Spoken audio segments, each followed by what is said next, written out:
ছাগল খাও। দেখো আমরা গাজাতে আমাদের হাত নেই, আমাদের পা নেই, আমাদের 6 বছরের আব্দুল্লাহকে গুলি করে মারা হয়েছে। দেখো আমরা মাংসগুলোকে নিয়ে যখন হসপিটালে গিয়েছি, ভেবেছি একটু ওষুধ পাবো, একটু খাবার পাবো, সেই সময়তে উপর থেকে আবার কেউ বোমা ফেলেছে। আরবের লোকেরা কোথায়? তখন হয়তো আপনি বলেছেন, আমি বলেছি, আল্লাহ তুমি কি দেখতে পাও না? আল্লাহ তো আগেই বলে রেখেছে যারা এই কথা বলো, তোমরা কি দেখতে পাও না যারা জান্নাত যেতে চাও আর এই দিকে খেয়াল করো না? ওমা লাকুম লা তুকাতিলুনা, তোমাদের কি হয়ে গেছে যে তোমরা যুদ্ধ করছো না? আওয়াজ তুলতে হবে না, হবে না? তো মুসলমানদেরকে পিছিয়ে রাখা হয়েছে, এদের মনে থাকবে এসিসি সিমেন্ট, মনে থাকবে। এটাকে তুলে দেন ইউসিসি, ইউনিফর্ম সিভিল কোড, মনে থাকবে ইউনিফর্ম সিভিল কোড। এটা যদি চলে আসে তাহলে কি হবে?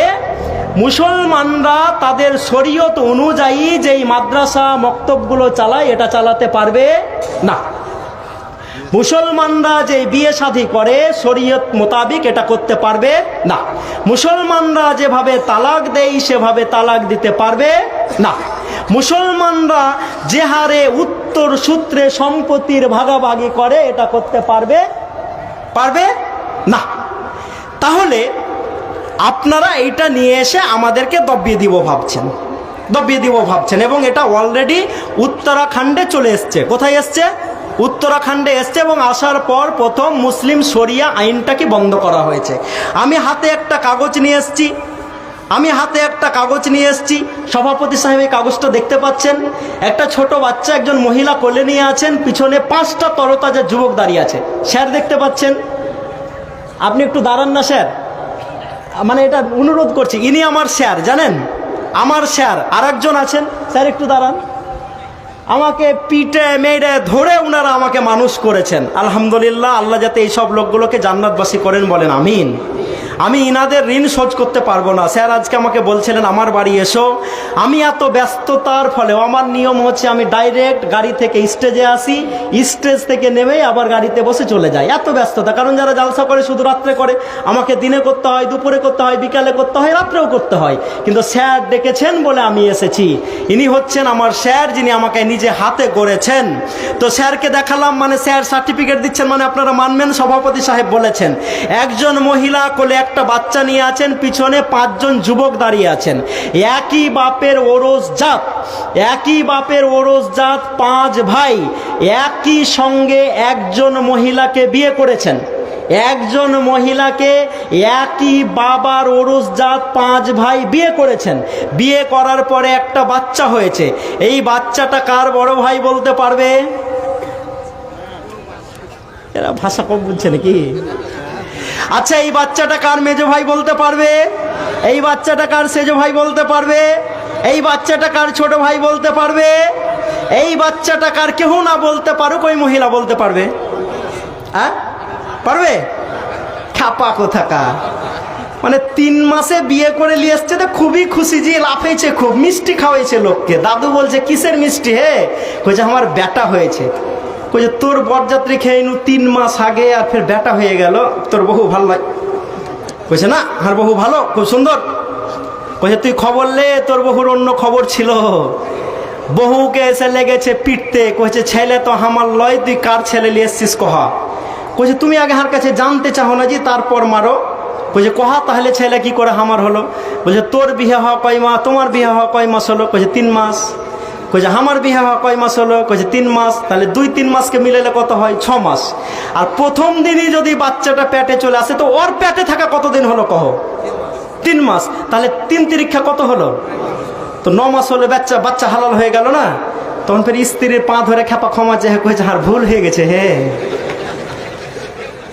তো তোমরা যে এরকম করছো, যে মেয়েটা বলতে পারবে বাচ্চাটা কার? পারবে না। ডিএনএ যদি টেস্ট করতে যাই সেখানেও সমস্যা হয়ে যাবে, কারণ ওরা তো 5 ভাই একই বাপের ওরসজাত সন্তান।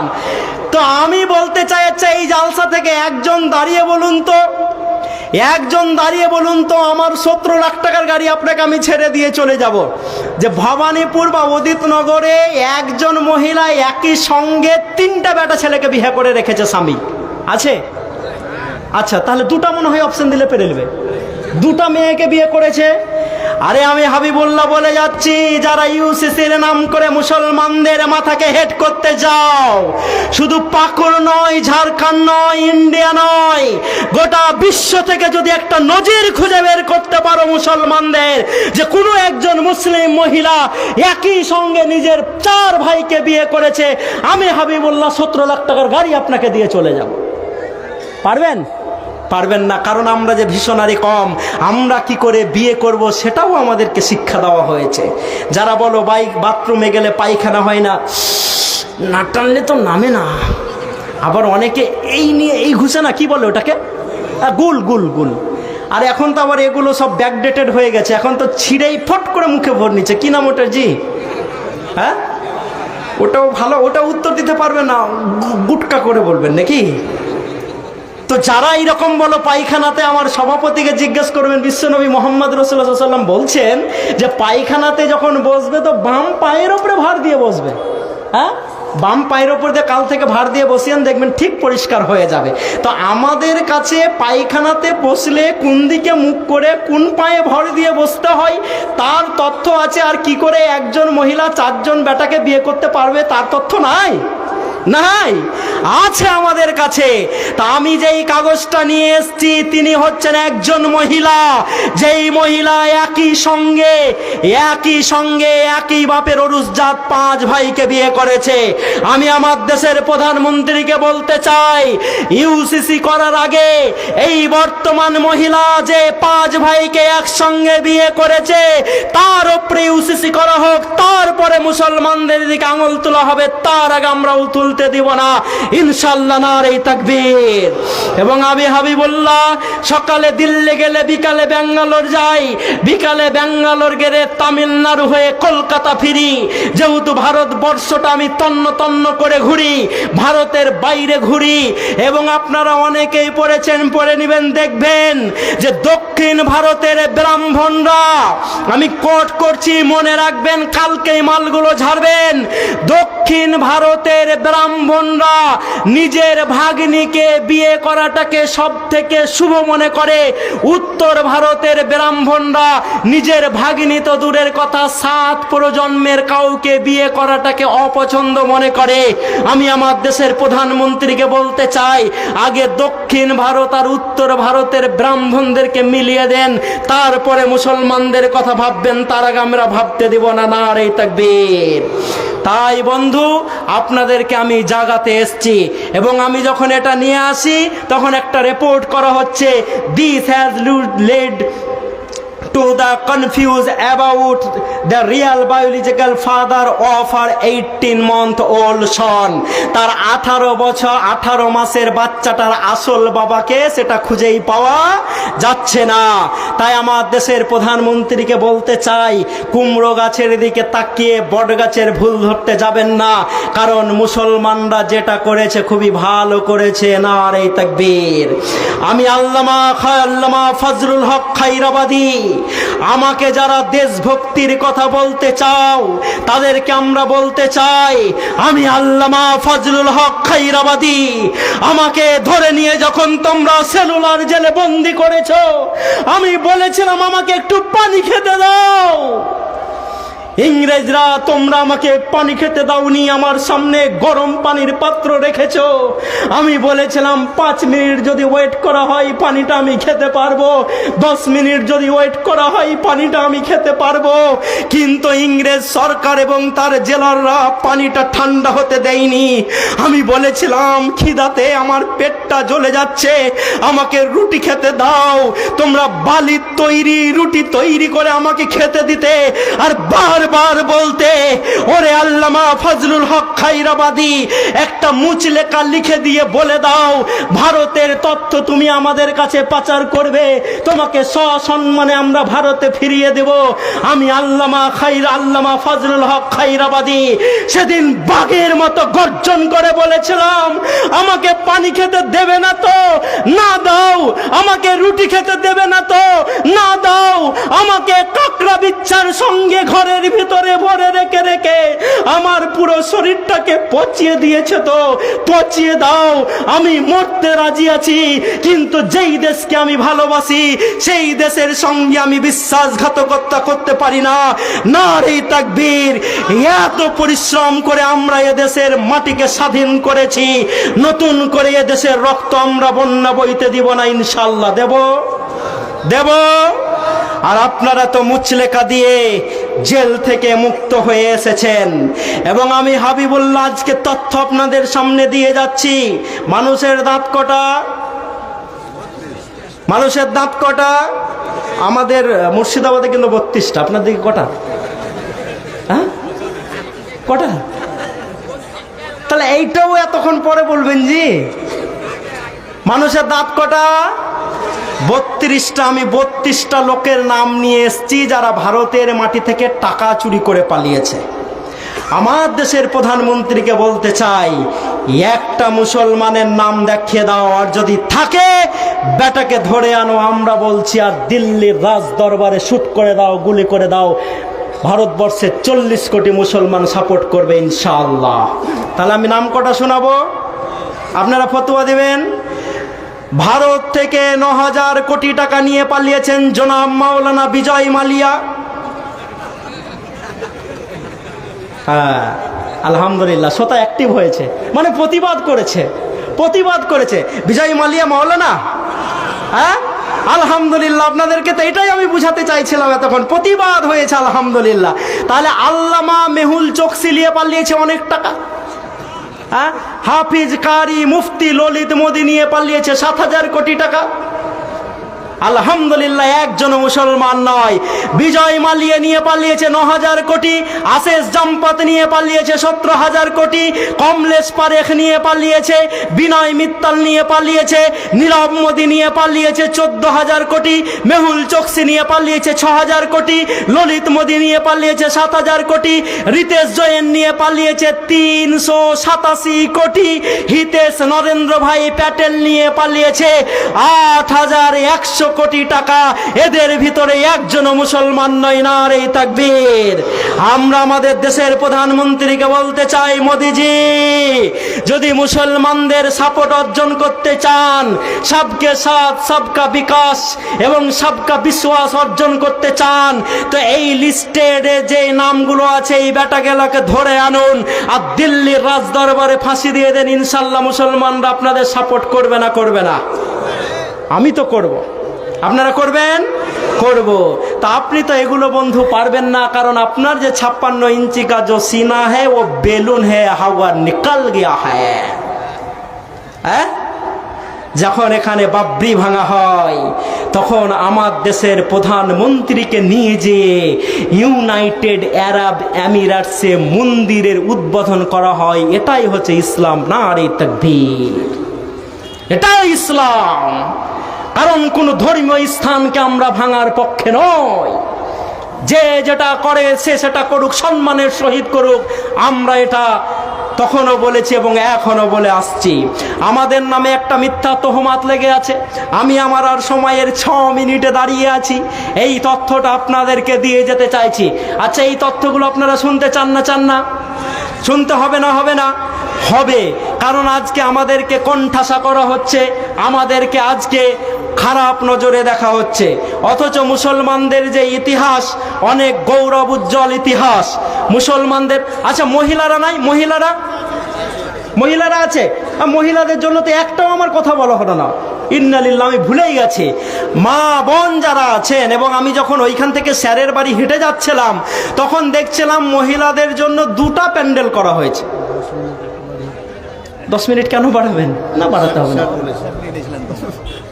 ও আচ্ছা আচ্ছা আচ্ছা, সভাপতি সাহেব বললে আমি শুনতাম না, যেহেতু আমার স্যার বলেছেন আমাকে শুনতেই হবে। তো আমি যখন ওইখান দিয়ে যাচ্ছিলাম দেখলাম মহিলাদের জন্য 2টো প্যান্ডেল করা হয়েছে। এই তথ্যটা শুনে যান, কাজে লাগবে আপনার। তো আলহামদুলিল্লাহ, খুব খুশি হলাম দেখে। কেন খুশি হলাম? যে লেডিস ফার্স্ট, তাই তো। কিন্তু কি জানেন, জালসাতে আমরা মেয়েদেরকে এমন করে ঢেকে দিচ্ছি যে মেয়েরা কিছু দেখতেই পায় না, বক্তাদেরকেও দেখতে পায় না। ঢাকার কথা ছিল রাস্তাতে, যেখানে গুতাগুতি হবে, মারামারি হবে, ঠেলাঠেলি হবে, ওইখানে না ঢেকে এইখানে ঢেকে দিলাম আমরা। মানে 80 বছরের দাদিকে বোরখা, হাতে গ্লাভস, মুখে পর্দা দিয়ে পুরো ভূত করে দিয়েছি। আমি ছোটর জন্য ভূত বলছি না, 80 বছরের জন্য ভূত বলছি। আর 21 বছরের পতিনকে টাইট জিন্সের প্যান্ট পরিয়ে রাস্তাতে হেঁটে দিয়েছি। মানে পদ্মার যে কি উদ্দেশ্য এটাই বুঝতে পারিনি। 80 বছরের দাদির দিকে কেউ দেখবে? যদি দেখে তাহলে অন্য সেন্সে দেখবে। দাদির কোমর বেঁকে গেছে, একটু হাতটা ধরে সাপোর্ট করে দাও। দাদি দাঁড়িয়ে থাকতে পারে না, চারটা ছেড়ে একটু বসতে দাও। আর 21 বছরের পতিনকে যখন দেখবে তখন অন্য সেন্সে দেখবে। আলী রাদিয়াল্লাহু তাআলা আনহু বলছেন যে মহিলাদেরকে পুরুষরা যেই চোখে দেখে, মহিলারা যদি বসতো তাহলে কাপড় দিয়ে নয়, সীসার প্রাচীর দিয়ে নিজেকে তারা বোরখা পরিয়ে মানে ঢেকে নিত, কভারিং করে নিত। তো ভাইরা আমার, আমাদেরকে এই তথ্যগুলো জানতে হবে। তা আমি কিছু মন্দিরের ছবি তুলে নিয়ে এসেছি। কিসের ছবি তুলে নিয়ে এসেছি? কিসের মন্দির? মুসলমানরা ভারতকে শাসন করেছে পাট পাট করে 1000 বছর। কতদিন বললাম? 1000 বছর। এবং এককভাবে 700 বছর। কতদিন? 700 বছর। বলুন, 1757 খ্রিস্টাব্দের পর ইংরেজদের হাতে ভারতের ক্ষমতা ছিল 190 বছর, তাই তো? কত বললাম? 190 বছর। আর এখন স্বাধীনতা আমাদের 1947 আমরা অর্জন করেছি, আর এটা কত চলছে? 78 বছর নাকি? তা আমি 80 ধরে নিলাম, 2 বছর আপনাদের বোঝার জন্য ধরে নিয়েছি। তাহলে 190 আর 80তে কত? 270। তো 270 বাদ দিলেই তো মুসলমানদের শাসন পড়ে যায়। বুঝতে পারলেন না? 270 বাদ দিলে মুসলমানদের শাসন পড়ে না। তো যারা মুসলমানদের ব্যাপারে বলো যে মুসলমানরা হিন্দু ভাইদের মন্দির ভেঙে ভেঙে মসজিদ তৈরি করেছে, তাদের জন্য আমি একটা তথ্য নিয়ে এসেছি। মা বোনেরা যেহেতু আজকে শুনছেন, মা বোনদের ব্যাপারে আমার একটাও কথা খরচ করা হয়নি। মায়েদের ব্যাপারে শুধু আমি বলবো, বিশ্বনবী মুহাম্মদ রাসূলুল্লাহ সাল্লাল্লাহু আলাইহি সাল্লাম যখন মা খাদিজাকে বলছেন, হে খাদিজা, হে খাদিজা, আমি একটা গর্তে গিয়েছিলাম, যাওয়ার পর কেউ এসে আমাকে বলল, ইকরা, তুমি পড়ো। আমি বললাম আমি পড়তে জানি না। সে আমাকে দেবে দেবে ধরলো, আর এখন আমার বড্ড ভয় করছে, আমাকে জ্বর আসছে, আমাকে ভয় লাগছে, আমাকে চাদর দিয়ে ঢেকে দাও। মা খাদিজা রসুলকে চাদর দিয়ে ঢেকে দিলেন। মহিলাদের জন্যই কয়েকটা বাক্য বলছি। আমার বোন, আপনাদের জন্য কেন বলছি? কারণ একজন নবী যিনি 950 বছর ইসলামের দাওয়াত দিয়েছেন, নাম তার নূহ আলাইহিস সালাম। নাম তার কি? নূহ আলাইহিস সালাম। কতদিন ইসলামের দাওয়াত দিয়েছেন? 950 বছর। 950 বছর ইসলামের দাওয়াত দেওয়ার পর ইসলাম কবুল করেছে মাত্র 80 জন। কতজন? 80 জন। কেন জানেন? কারণ নূহ আলাইহিস সালাম যখন বাইরে যেয়ে বলতো যে তোমরা ইসলামের দিকে আসো, লোকেরা বলতো যে আপনাকে তো আপনার স্ত্রী মানেন না, আপনাকে তো আপনার ছেলেরা মানেন না, তো কেন আপনার উপরে আমরা ঈমান আনবো? অপর দিকে যখন খাদিজাকে বলা হলো, খাদিজাই প্রথম বললেন, হে মুহাম্মদ রাসূলুল্লাহ সাল্লাল্লাহু আলাইহি সাল্লাম, আপনাকে আমি নবী হিসাবে মেনে নিলাম। তাই বিদায় হজ্জে যখন বিশ্বনবী মুহাম্মদ রাসূলুল্লাহ সাল্লাল্লাহু আলাইহি সাল্লাম ভাষণ দিচ্ছেন, তখন তার সামনে ইসলামের ফলোয়ার সাহাবীরা হচ্ছে 1,25,000। কত বললাম? কত বললাম? নূহ আলাইহিস সালাম দাওয়াত দিয়েছেন কত বছর? 950 বছর। আর বিশ্বনবী মুহাম্মদ রাসূলুল্লাহ সাল্লাল্লাহু আলাইহি সাল্লাম দাওয়াত দিয়েছেন মাত্র 23 বছর। কেন? কারণ তার স্ত্রী তার উপরে ঈমান নিয়ে এসেছে। তা আমি আমার মা বোনদেরকে বলতে চাই, মা, আপনারা খাদিজার জীবনীগুলোকে পড়বেন, উম্মে আম্মারার জীবনীটাকে পড়বেন, ওই মাজার মুওয়াজের জীবনীটাকে পড়ে নেবেন, খানসাকে পড়ে নেবেন। আজকে ভারত থেকে এনআরসি এনপিআর করে যখন আমাদেরকে ডিটেনশন ক্যাম্পে ভরার জন্য সরকার মহোদয় 10টা স্টেটে ডিটেনশন ক্যাম্প তৈরি করে, আমাদেরকে এনপিআর এর নাম করে যখন ফাঁসানোর চেষ্টা করে, তখন আপনাকে আপনাকে বেশি বেশি করে আপনাকে খানসার ইতিহাস পড়তে হবে, কারণ সকাল বেলাতে যুদ্ধ শুরু হবে, রাত্রি বেলাতে 4টা বাচ্চাকে নিয়ে খানসা বসেছেন। বসার পর বলেন, ওরে বেটা, কালকে সকালে যুদ্ধ শুরু হবে, তোমরা আল্লাহর পক্ষ থেকে ঝাঁপিয়ে পড়বে। সকালে যখন যুদ্ধ হলো, 4টা বাচ্চা আল্লাহর পক্ষ থেকে ঝাঁপিয়ে পড়েন। মা খানসা যখন যুদ্ধের ময়দানে যায়, যেতে যেতে যেতে একজন বলে, খানসা তুমি কোথায় যাও, তোমার বড় ছেলে শহীদ হয়েছে। মা খানসা বলেছে আলহামদুলিল্লাহ। আর একটু যখন এগিয়ে যাই, খানসা তুমি কোথায় যাও, বলে তোমার মেজো ছেলে শহীদ হয়েছে। খানসা বলেছে আলহামদুলিল্লাহ। আমার বোন যারা আমার বক্তৃতা শুনছেন তাদেরকে আমি বলতে চাই, বোন, রোহিত ভেমুলার মায়ের চোখের পানি আমি ভুলতে পারিনি হাবিবুল্লাহ, কারণ ওটা হিন্দু না মুসলমান। কোরআন আমাকে এটা জিজ্ঞেস করতে বলেনি, বরঞ্চ কোরআন বলেছে মান কাতালা নাফসান বেগাইরে নাফসিন আও ফাসাদা ফিল আরজ। ওটা হিন্দু না মুসলিম, জৈন না খ্রিস্টান, কে মারা গেছে কোরআন আমাকে জিজ্ঞেস করতে বলেনি। কোরআন বলেছে মানুষ মরেছে, ফাসাদ সৃষ্টি হয়েছে, তো ঘোষণা দিয়ে বলে দাও তাম পৃথিবীর মানুষকে মেরে দেওয়া হয়েছে। রোহিত ভেমুলার মা ছোট জাতি, তার ছেলে পিএইচডি ডিগ্রি করার জন্য যখন বিশ্ববিদ্যালয়ে যায়, তখন তাকে আত্মহত্যা করতে বাধ্য করা হয়। যখন নাজিবকে জওহরলাল নেহরু ইউনিভার্সিটি থেকে তুলে এনে গায়েব করে দেওয়া হয়, কোভিড-19 সময়তে স্বামী আর স্ত্রী একই সঙ্গে হাঁটতে লেগেছে, কয়েকশো কিলোমিটার হাঁটার পর স্বামী লাশ হয়ে গেছে। স্ত্রী কাঁদতে কাঁদতে বাড়ি ফিরে এসে বলেছে, আমার স্বামীকে আমি পুরাতে পারিনি, আমি তো আমার দেশের প্রধানমন্ত্রীকে ওই কথাটা কোট করে বলতে চাই, যেটার ব্যাপারে প্রথমে বলেছিলাম উমারকে বলা হয়েছিল কেন জুব্বা বড় হয়েছে। উমারের ছেলে যখন উত্তর দিয়েছে, আমারও ভাগটাকে দিয়ে বাবার কাপড়টাকে বড় করেছি, তাই বাবার জুব্বাটা বড় হয়েছে।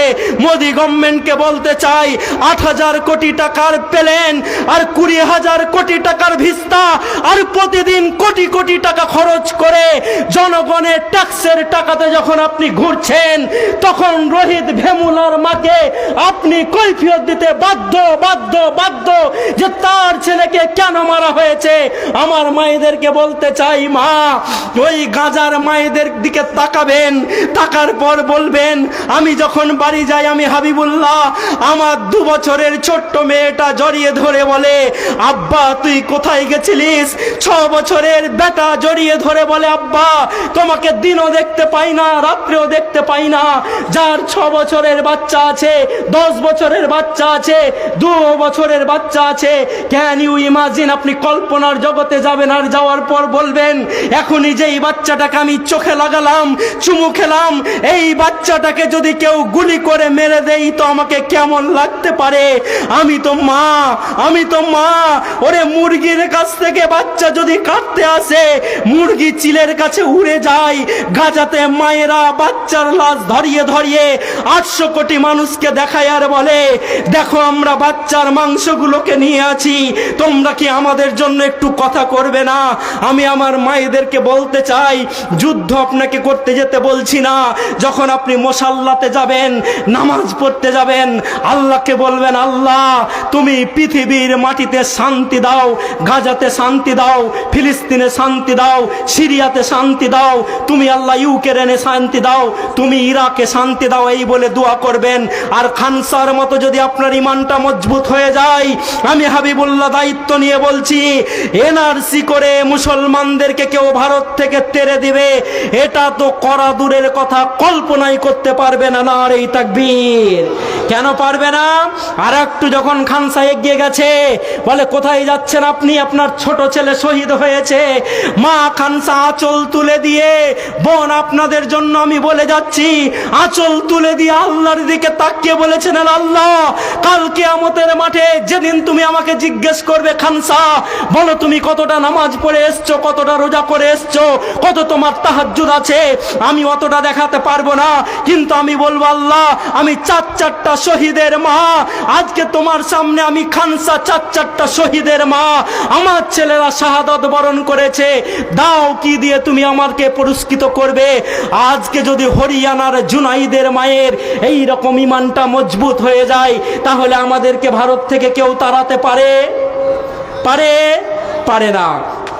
তাই ভাইরা আমার, বন্ধুরা আমার, আমাদেরকে একটু সজাগ হতে হবে, চোখ কান খুলে রাখতে হবে। আমি 10খানা মন্দিরের ছবি তুলে নিয়ে এসেছি। 10খানা কিসের ছবি তুলে নিয়ে এসেছি? মন্দিরের। এই একটা মন্দির আপনারা অত দূর থেকে দেখতে পাবেন না, সভাপতিরা দেখতে পাবেন। এই একটা মন্দির যার বয়স হচ্ছে 700 বছর। এই একটা মন্দির যার বয়স হচ্ছে 1100 বছর। এই একটা মন্দির যার বয়স হচ্ছে 1300 বছর। এই একটা মন্দির যার বয়স হচ্ছে 1500 বছর। এই একটা মন্দির যার বয়স হচ্ছে 2200 বছর। বলুন, মুসলমানরা যদি ভারতের মাটিতে মন্দির ভেঙে ভেঙে মসজিদ তৈরি করত, ভারতের মাটিতে 700 বছরের পুরনো কোনো মন্দির থাকতো? ভারতের মাটিতে 1100 বছরের কোনো পুরনো মন্দির থাকতো? ভারতের মাটিতে 2200 বছরের কোনো পুরনো মন্দির থাকতো? থাকতো? থাকতো না। তার মানে আমাদের ওপরে যে মিথ্যা তহমাত আপনারা দেন, এগুলো সব হচ্ছে ভিত্তিহীন মিথ্যা। তাই আপনাদেরকে বলতে চাই, যারা ক্ষমতায় আছেন, যেহেতু এই চ্যাটটাকে আমরা সম্মান করি, আমরা যেহেতু মুসলমান, এটা আমাদের দায়িত্ব দেশে শান্তি স্থাপন করা। কেউ যদি ভুল করে, তার ভুলটা তার চোখে আঙুল দিয়ে দেখিয়ে দেওয়া, হ্যাঁ কি না? হ্যাঁ কি না? তাই আমরা আমার দেশের প্রধানমন্ত্রী, আমার দেশের যোগী আদিত্যনাথ, যার আন্ডারে কদিন আগে আমরা দেখলাম, এখন তো দিল্লিও আবার মোদি ভাইয়ের আন্ডারে চলে গেছে, তাই তো? এবং কদিন আগে দেখলাম দিল্লিতে 18 জন পদপিষ্ট হয়ে দিল্লি স্টেশনে মারা গেল। যাই নাই? যাই নাই? মারা গেছে। ওরা হিন্দু না মুসলিম ওই জিজ্ঞাসে কুঞ্জন, কান্ডারি বলো ডুবিছে মানুষ সন্তান মোর মার। ওরা মহাকুম্ভের মেলাতে গেছে না আজমির গেছে, ওইটা আমার দেখার নয়। আমার দেখার বিষয় হচ্ছে মানুষ মারা গেছে, মানুষের বিচার করতে হবে। তাই আপনাদেরকে বলতে চাই, যারা মুসলমানদেরকে পিছনে রেখে দেশটাকে এগোনোর কল্পনা করেন, মুসলমানদেরকে পিছনে রেখে দেশকে এগোনো যাবে না। যাবে? মুসলমানরা আলহামদুলিল্লাহ দেশের সঙ্গে বেঈমানি করেনি। করেছে? করেছে? করে নাই। আমার কাছে অনেক তথ্য আছে, আমি দেখিয়ে দিব যে আমাদের দেশের মেন তথ্যগুলো যারা পাকিস্তানকে পাচার করেছে, একজনও মুসলমান নয়। নারায়ে তাকবীর! আল্লাহু আকবার বলবেন না? নারায়ে তাকবীর! এবং আমার মাওলানারা যাদেরকে ওয়াকাফ অ্যামেন্ডমেন্ট বিল এনে মাদ্রাসা থেকে বঞ্চিত করতে চাইছো, তাদের ব্যাপারে ইতিহাস পড়ে দেখো। 1757 থেকে 1857, 100 বছর, এবং 1857 থেকে 1947 সালে 15 আগস্ট পর্যন্ত এই রকম মাওলানারা কোনোদিন ঠিক মতো চোখ ভরে ঘুমাতে পায়নি। যদি মাওলানারা ঘুমাতো তো ভারতে ইংরেজরা 190 বছর থাকতো না, 1000 বছর থেকে যেত। আমার মাওলানারা বলেছিল, নামাজ রোজা করা যেমন ফরজ, ইংরেজদের বিরুদ্ধে যুদ্ধে নামাও ফরজ। তাই আমার মাওলানাদেরকে ধরে ধরে গাছে ফাঁসি দিয়ে দেওয়া হয়েছিল, আর বলেছিল কবর দিতে হবে না, গাছে টেঙে দাও। কারণ তারা দেখুক আর শিক্ষা গ্রহণ করুক যে মাওলানাদেরকে আমরা গাছে টেঙে দিয়েছি, কাক দিয়ে খাইয়ে দিয়েছি, শকুন দিয়ে খাইয়ে দিয়েছি, পিঁপড়ে দিয়ে খাইয়ে দিয়েছি। আমি হাবিবুল্লাহ দায়িত্ব নিয়ে বলছি, সেদিন আমার মাওলানারা বলেছিলেন আমাদেরকে গাছের টেঙে দেবে তো টেঙে দাও, আমাদেরকে চিল দিয়ে খাইয়ে দিবে তো খাইয়ে দাও, আমাদেরকে জ্বালিয়ে দিবে তো জ্বালিয়ে দাও। তারপরেও আমরা ভারতকে আজাদ না করে শান্তির ঘুম ঘুমাবো না। তাই আমি মাদানী সাহেব মক্কা থেকে রেশমি রুমালের সাহায্যে ভারতের মাটিতে স্বাধীনতার লড়াই লড়েছি। নারে তাকবীর! আজ ওই রকম মাওলানারা আছে বলে ভারতে শান্তি আছে। যদি এই মাওলানাগুলো ঘুমিয়ে যায়, তো যারা আজকে জয় শ্রীরাম বলছেন, জয় শ্রীরাম থাকবে না। তখন তাদের যে 4 ভাগ, কেউ মাথা থেকে, কেউ পেট থেকে, কেউ পা থেকে, কেউ পিঠ থেকে হয়েছেন, এই 4 দলে বিভক্ত হয়ে যাবেন। এখন মুসলমানরা আছে বলেই হিন্দু মুসলিম করার চেষ্টা করছেন। যদি মুসলমানরা চুপ হয়ে যায়, তো আদিবাসী লোকদেরকে ভারতের মাটিতে পিটিয়ে পিটিয়ে মারা হবে না? হবে নাই? কদিন আগে তামিলনাড়ুতে একটা দলিত ছেলের, কয়েকজন উচ্চবঙ্গের ছেলে শুধু অন্যায়ের প্রতিবাদ করার জন্য হাত দুটো কেটে নিয়েছে, দেখেন নাই? বলে তোমাদের হাত রাখার অধিকার নেই। এখানকার মুখ্যমন্ত্রী, মানে এখানকার বলতে ভারতের একজন মুখ্যমন্ত্রী বলেছেন দলিত মহিলাদেরকে শারীরিকভাবে শোষণ করা যেতেই পারে।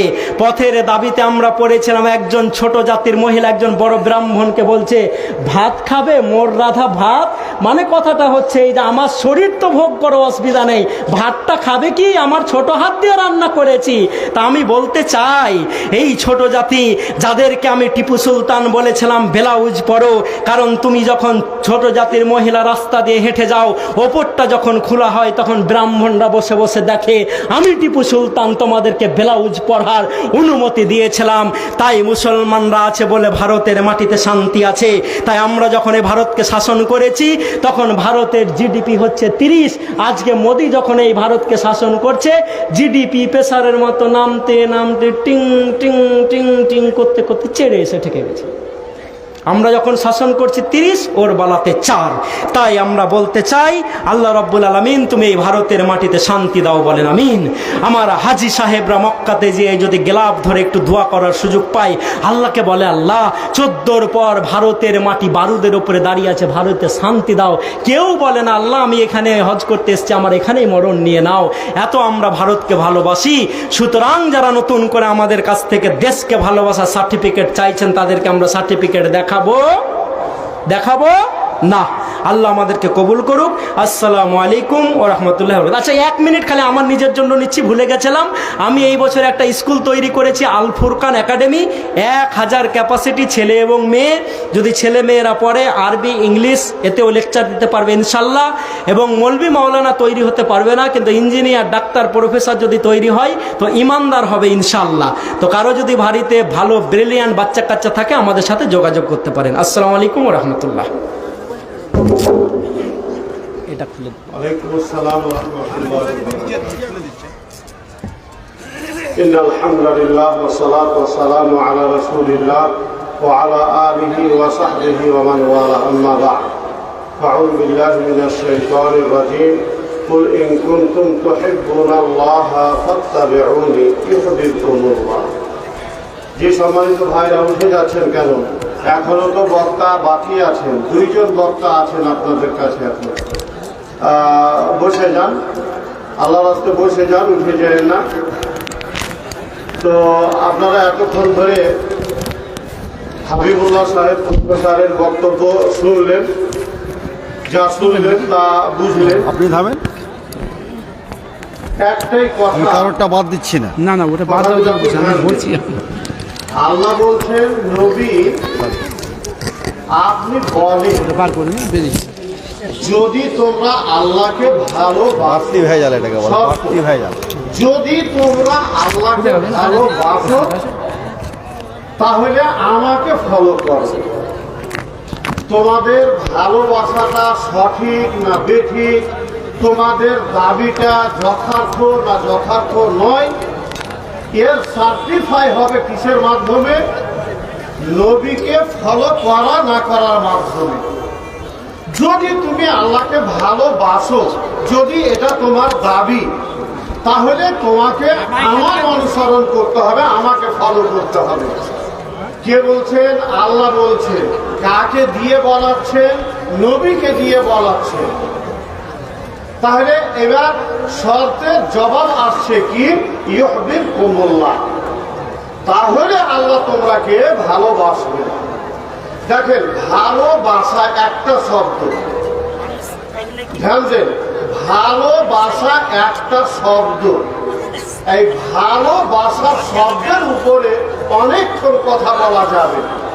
ভালোবাসা শব্দটাকে কোরআন হাদিসের ভাষাতে কি বলা হয়েছে, ইংরেজি ভাষায় কি বলে, এই ভালোবাসা শব্দটার তাৎপর্য কি, এর গুরুত্ব কি, এই ভালোবাসা শব্দের সম্পর্ক কত শ্রেণীর মানুষের সাথে আছে বা হতে পারে, অনেক কথা, অনেক ব্যাখ্যা বিশ্লেষণ। এখানে আমি যেটা শর্টকাটে বলতে চাইছি, আল্লাহ বললেন, নবী আপনি বলেন, যদি তোমরা ভালোবাসো আল্লাহকে তাহলে আমাকে ফলো করো। তার মানে এখানে ভালোবাসার সম্পর্কটা ডাইরেক্ট আল্লাহর সাথে করা হয়েছে। তোমাদের ভালোবাসার সম্পর্ক যদি আল্লাহর সাথে হয় তাহলে আল্লাহ তোমাদেরকে ভালোবাসবেন, আল্লাহর ভালোবাসার পাত্র তোমরা হতে পারবে। অনেক কথা, সম্পর্ক শুধু আমি বুঝাতে চাইছি। আল্লাহর ভালোবাসা যখন মানুষের ভিতরে এসে যায়, মানুষ যখন আল্লাহকে ভালোবাসতে শিখে নেয়, অটোমেটিক তখন আল্লাহর ভালোবাসাও আল্লাহর পক্ষ থেকে মানুষের কাছে আসে। তখন এর চাইতে আর বড় পাওনা আর আপনার জীবনে কি হতে পারে? আপনি আল্লাহর ভালোবাসার মানুষ হয়ে যেতে পারলেন, আপনি আল্লাহর বন্ধু হয়ে যেতে পারলেন, আল্লাহ আপনার বন্ধু হয়ে গেল। এর চাইতে আর বড় জীবনে কি পাওয়ার আছে? তো কথা বাড়াতে গেলে অনেক কথা বাড়বে। আল্লাহর সাথে যেদিন আমাদের সম্পর্ক হয়ে যাবে, আল্লাহর সাথে যেদিন আমাদের ভালোবাসা গড়ে উঠবে, সেদিন সকল সমস্যার সমাধান হয়ে যাবে। ভালোবাসা হতে হবে আগে আল্লাহর সাথে। আর এই ভালোবাসা আসে কোনখান থেকে? আল্লাহর উপরে ঈমান আনা থেকে। মানুষের ভিতরে ঈমান যখন পরিপক্কভাবে পরিপূর্ণ রূপে যখন ঈমান প্রবেশ করে, তখন ওর ভিতরে নাড়া দেয়, ঈমান তখন ওর ভিতরে কাজ করে। কেমন করে আপনাকে চলতে হবে, ঈমান আপনাকে চলাবে। আর ঈমান যখন আপনার পরিপূর্ণ হয়ে গেল, তখন আপনার সাত সমুদ্র পার, কোনো টেনশন নাই, কোনো সমস্যা না। কারণ এ ওয়াদা আল্লাহ দিয়েছেন, এ অঙ্গীকার আল্লাহ করেছেন, যদি তোমরা মুমিন হও কোনো ভয় নেই। আল্লাহ বলছেন ওয়ালা তাহিনু ওয়ালা তাহজানু ওয়া আনতুমুল আ'লাউনা ইন কুনতুম মুমিনিন। যদি তোমরা মুমিন হও, যদি তোমরা মুমিন হও, ঈমানের মতো ঈমান যদি তোমাদের হয়, তাহলে কোনো ভয় নেই, কোনো টেনশন নাই, দুর্বল হওয়ার কোনো কারণই নেই, তোমরাই জয়ী থাকবে। তো সম্মানিত দিদি ভাইরা আমার, আমি সার কথা যেটা আপনাদেরকে বলতে চাই, সর্বাগ্রে আমাদের ঈমান মজবুত হতে হবে। আপনার ঈমানই যদি না থাকে, আপনার দেহই কাজ করবে না, আপনার মাইন্ড কাজ করবে না, আপনার মন কাজ করবে না, আপনি কিছু করতে চাইলেও করতে পারবেন না। কারণ আপনার অন্তর মরে গেছে, ওখানে আপনার মাইন্ড শেষ হয়ে গেছে, আপনার মানসিকতা বিলুপ্ত হয়ে গেছে। তো আপনার মন, মানসিকতা, মেজাজ, দেহ, শরীর সবকে চাঙ্গা করে রাখার জন্য, এইটাকে পরিচালনা করার জন্য আপনার বড় অস্ত্র হলো ঈমান। ঈমান মজবুত করেন, আল্লাহর সাথে ভালোবাসার সম্পর্ক গাঢ় করেন, আল্লাহ সব সমস্যার সমাধান করে দিবেন। কথা কি বুঝাতে পারলাম 2 মিনিটে? যদি বুঝলেন তো ভালো, না বুঝলেন তো আবার আগামী বছর জলসা শুনতে আসবেন। এবারে আমি আর বেশি সময় না নিয়ে আগামী বক্তাকে ডাকবো। তার আগে একটা ঘোষণা, এদিকে যে পেচ্ছাবের জন্য পানির ব্যবস্থা, সেখানে পানি নাই। সুলেমান সাহেবকে পানির দায়িত্ব দেওয়া হয়েছে। সুলেমান কে আছেন পানির দায়িত্বে, আপনি চটপট ওই পানির ব্যবস্থা